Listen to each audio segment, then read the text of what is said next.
ሰላም ውድ የዩቲዩብ ቻናል ተከታታዮቻችን እንኳን ወደ ፋርማፊክስ የዩቲዩብ ቻናል በሰላም መጣችሁ። ኤፍሬም እባላለሁ። ዛሬ በዚህ ቪዲዮ ለየት ያለ የፀጉር ቅባት አሰራር ነው ይዤላችሁ የመጣሁት። ፐምፕኪን ሲድ ኦይል ወይም የዱባ ፍሬ የፀጉር ቅባትን እንዴት አድርጋችሁ በቤታችሁ በቀላሉ ማዘጋጀት እንደምትችሉ ነው የማሳያችሁ። ይህ የፀጉር ቅባት እጅግ በጣም ብዙ ጠቀሜታዎች አሉት። አሁን ላይ በገበያ ላይ ካሉት ቅባቶች ውስጥ በቀዳሚነት ፀጉርን በማሳደግ የሚታወቅ ቅባት ነው። የዱባ ፍሬ በቫይታሚን ኤ፣ በቫይታሚን ኢ፣ በቫይታሚን ኤፍ እንዲሁም በዚንክ የበለጸገ ነው።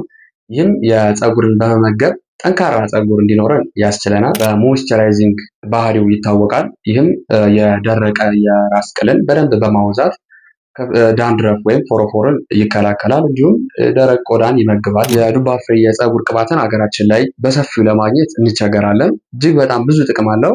ዓለማችን ላይ ካሉ ከፍተኛ የፀጉር እድገት ከሚያስገኙ የፀጉር ቅባቶች ውስጥ በቀዳሚነት የሚጠቀስ ነው። ነገር ግን ይህን ቅባት በቀላሉ ገበያ ላይ ለማግኘት እንቸገራለን። ከዋጋም አንጻር እንዲሁም ከሴፍቲ አንጻር ብዙ ችግሮች አሉ። ነገር ግን ዛሬ በማሳያችሁ ቀላል ስቴፕ እንዴት አድርጋችሁ በቤታችሁ በቀላሉ አዘጋጅታችሁ እንደምትጠቀሙት ናቹራል የሆነውን ንጥረ ነገርም እንደምታገኙ አሳያችኋለሁ። አብራችሁኝ ሁኑ። ላይክ፣ ሰብስክራይብ እና ሼር ማድረጋችሁንም አትርሱ። ወደ አሰራሩ እንግባ። ስለዚህ ይህን ቅባት ለማዘጋጀት የምንጠቀመው አንደኛ የዱባ ፍሬ ነው። የዱባ ፍሬ እንደምታዩት የደረቀ መሆን አለበት፣ ውሃው የወጣለት። የተቻለ መጠን ደግሞ ትንሽ ብዙም ሳታበስሉ ቢቆላ ይመከራል። ስለዚህ ትንሽ ቆልቼዋለሁ፣ ደርቋል። ይህን እንጠቀማለን። ሁለተኛ ደግሞ የወይራ ዘይት እንጠቀማለን። ፒውር የወይራ ዘይት ብትጠቀሙ ይመከራል፣ የወይራ ዘይት። ስለዚህ ወደ አሰራሩ እንግባ። ይሄን አመጣና መፈጨት አለበት። ይሄ እንፈጫለን ማለት ነው። ስለዚህ በዚች ግራይንድ እናደርጋለን፣ እንፈጫለን።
በዚህ መልኩ ካደቀቃችሁት በኋላ ከለሩም እየተቀየረ ይመጣል፣ ሽታም ይኖረዋል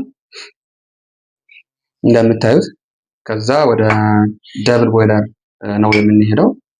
በደንብ ደግሞ ከዚህ የበለጠ ቅባቱ የሚወጣለን በደብል ቦይለር ስለሆነ ደብል ቦይለር እንጠቀማለን። ከስር ውሃ ታፈላላችሁ። ይህንን ውህድ ወይም ይህንን የዱባ ፍሬና ኦሊቭ ኦይሉን አንድ ላይ አድርጋችሁ ትገለብጣላችሁ ወደ እቃችሁ ደብል ቦይለር በምታደርጉት እቃ ላይ ማለት ነው። በምታዩት መልኩ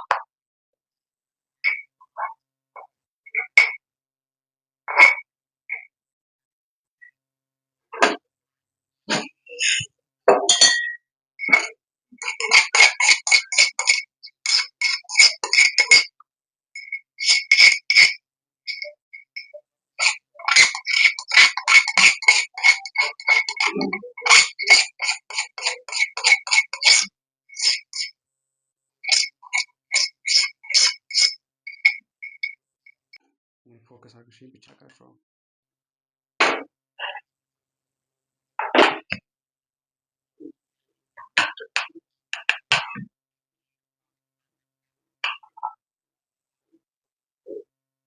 ከዛ በደንብ እስኪጠልል ድረስ ወይም ይሄ የምታዩት የዱባ ፍሬ እስኪሸፈን ድረስ የኦሊቭ ኦይል እንጨምራለን ማለት ነው። ኦሊቭ ኦይል ልክ እንደዚህ ባይዘው የብዙዎቻችሁ ጥያቄ ኦሊቭ ኦይል የለንም በምን እንጠቀም፣ ኦሊቭ ኦይል ካላገኘን መጠቀም እንችላለን እያላችሁ ነበረ። ግዴታ ኦሊቭ ኦይል መሆን የለበትም። ኬር ኦይልስ ይባላሉ። ይሄ ማለት ቅባቱን የሚሸከሙልን ይሄ የምንፈልገውን የዱባውን ፍሬ ቅባት የሚሸከሙልን ኬር ኦይልስ የሚባሉ አሉ። ለምሳሌ አልመንድ ካላችሁ በጣም ቆንጆ ነው። ኮኮነት ካገኛችሁ፣ ጆጆባ ኦይል ወይም ደግሞ ኦሊቭ ኦይል ብትጠቀሙ ሞር የተሻለ ነው። ካልሆነ ግን ካላገኛችሁ በቤታችሁ ማንኛውም ቅባት መጠቀም ትችላላችሁ። ስለዚህ ባላችሁ ቅባት ተጠቀሙና ይህን ውህድ ማዘጋጀት ትችላላችሁ።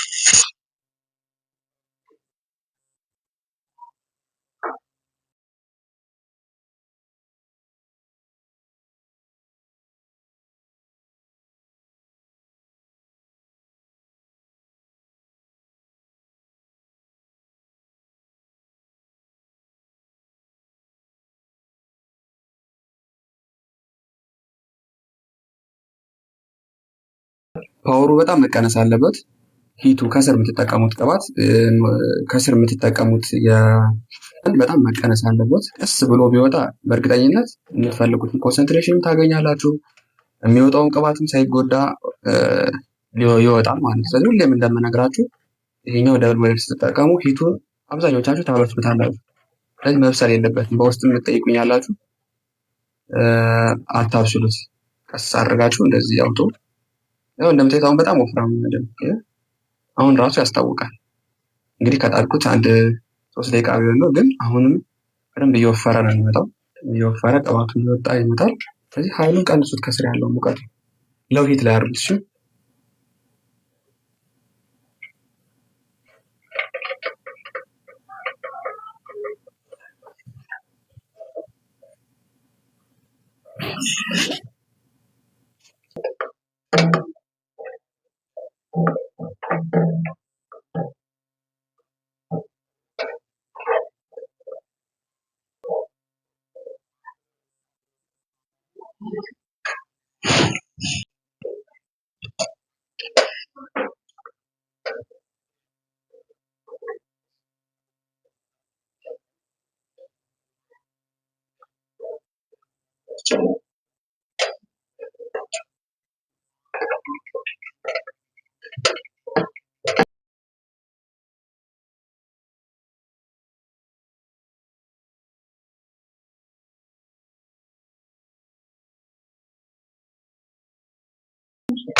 እንደምታዩት ከለር በደንብ እየለወጠ መጥቷል። ቅድም ነጭ ነበረ ቅባቱ፣ አሁን ደግሞ በምታዩት መልኩ ከለሩን እየቀየረ ነው የሚገኘው።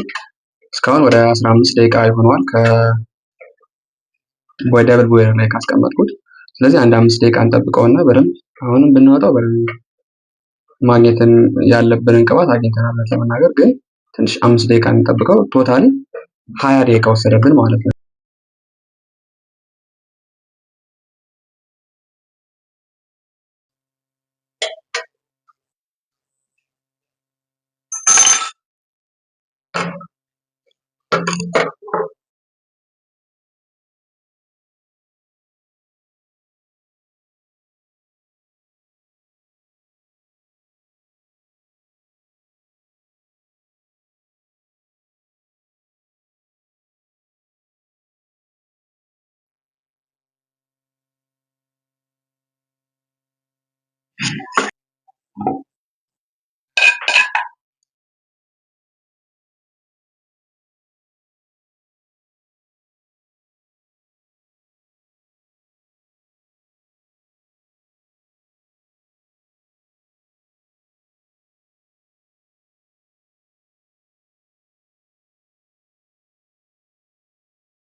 ፐምፕኪን ሲድ ኦይል ወይም የዱባ ፍሬ የፀጉር ቅባት 5 አልፋ ሪዳክቴዝ ኢንዛይምን ኢኒቢት በማድረግ ይታወቃል። ይህ 5 አልፋ ሪዳክቴዝ ኢንዛይም ደግሞ በሰውነታችን ውስጥ ቴስቴስትሮን ወደ ዳሃይድሮ ቴስቴስትሮን ሆርሞን ይለውጣል።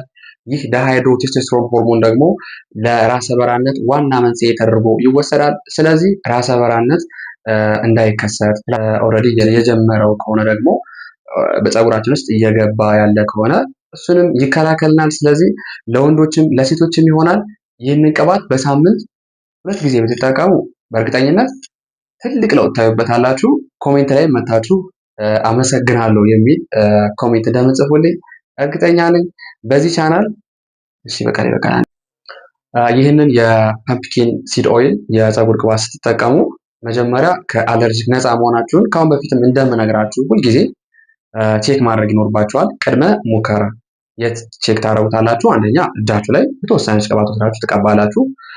ታሽጉትና ከ30 ደቂቃ ወይም ከ1 ሰዓት በኋላ ምንም አይነት የመቆጣት፣ የማቃጠል፣ የማሳከክ አይነት ምልክት ከሌለ መጠቀም ትችላላችሁ። ምክንያቱም ብዙዎቻችሁ እንደዚህ አይነት የቤት ውስጥ የሚሰሩ ቅባቶች ስትጠቀሙ ብዙ አይነት የአለርጂክ የመቆጣት ስሜት ተከስቶባችሁ ያውቃል። ኮሜንት ላይም እንደተረዳሁት ዝም ብላችሁ ቀጥታ ነው የምትጠቀሙት። ስለዚህ ፓች ቴስት ወይም ቅድመ ሙከራ የትኛውም የቤት ውስጥ የሚሰራም ቅባት ገበያ ላይም ገዝታችሁ የምታመጡት ቅባት ፓች ቴስት ማድረጋችሁን እንዳትረሱ። እሱን በማድረግ ይህንን ቅባት ስትጠቀሙ ደግሞ መጀመሪያ የፀጉራችሁን ስር በደንብ ትቀቡታላችሁ። ከቀባችሁት በኋላ ለ5 ደቂቃ በትንሹ ማሳጅ ማድረግ ይፈልጋል። ሞር ደግሞ የተጎዳ ፀጉር ካለ በራ እየገባበት ቦታ ያለ ቦታ ከሆነ ስፔሻሊ እዚህ አካባቢ የፀጉራችን ዳርና ጥግ ጥግ ላይ ያሉት ቦታዎች ላይ በደንብ ማሳጅ አድርጎ መቀባት ያስፈልጋል። ቀብታችሁ አትተውት፣ ማሳጅ ማድረግ ይፈልጋል። ማሳጅ ካረጋችሁት በኋላ ለ1 ሰዓት በትንሹ ትተውትና ቆይቶ ከዛ በኋላ ብትታጠቡት ደግሞ ጥሩ ነው። ካልሆነ ማታ ላይ በተቀቡትና ቀብታችሁ ጠዋት ላይ መታጠብ ደግሞ የተሻለ ነው።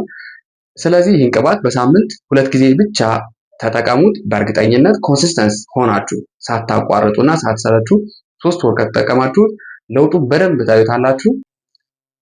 ይህ ፋርማፊክስ የዩቲዩብ ቻናላችን ዘወትር ማክሰኞ 10 ሰዓት ላይ ወደ እናንተ የጤናና የውበት መረጃዎችን እናደርሳለን።